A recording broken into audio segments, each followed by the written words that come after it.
Hello guys.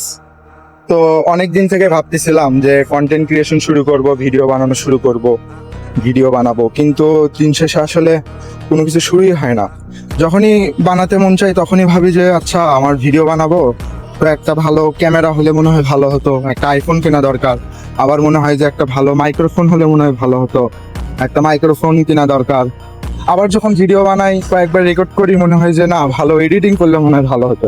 তো দিন শেষে কিন্তু আসলে ভিডিও ছাড়ার সুযোগই হয় না। হ্যাঁ, মানে আমি হচ্ছে কোয়ালিটি, তারপরে ভালো হবে কিনা বা 10টা মানুষ কি ভাববে এটা নিয়ে কিন্তু ভাবতেছিলাম। তো তারপরে আমি আসলে চিন্তা করলাম যে এগুলো নিয়ে ভেবে লাভ নেই, আমাদের মতো করে আমাদের শুরু করতে হবে আসলে। তারপরে আমাদের বিভিন্ন কথা বলার জড়তা থাকে, আমরা কিন্তু কথা বলতে পারি না, বাসার ভিতরেও বলতে পারি না, বাহিরেও বলতে পারি না।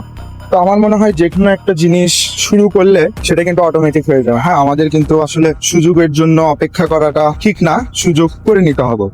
এই যে দেখেন, আমি কিন্তু এখন বাইরে আছি এবং বাইরে এখানে ইমার্জেন্সি আছে, গাড়ি যাচ্ছে, সবকিছু যাচ্ছে, কিন্তু আমি কিন্তু আমার মতো ভিডিও করতেছি। আসলে আশেপাশের কে কি বলতেছে বা আমাকে দেখে কি ভাবতেছে এগুলো কিন্তু কোনো যায় আসতেছে না। হ্যাঁ, তো আস্তে আস্তে এই জিনিসটা আরো ইমপ্রুভ হবে, যত ভিডিও বানাবো বা যত কন্টেন্ট বানাবো, বাহিরে বানাবো, ভিতরে বানাবো, তো আস্তে আস্তে কিন্তু জিনিসগুলো আপগ্রেড হবে, একদিনে কিন্তু সব হবে না।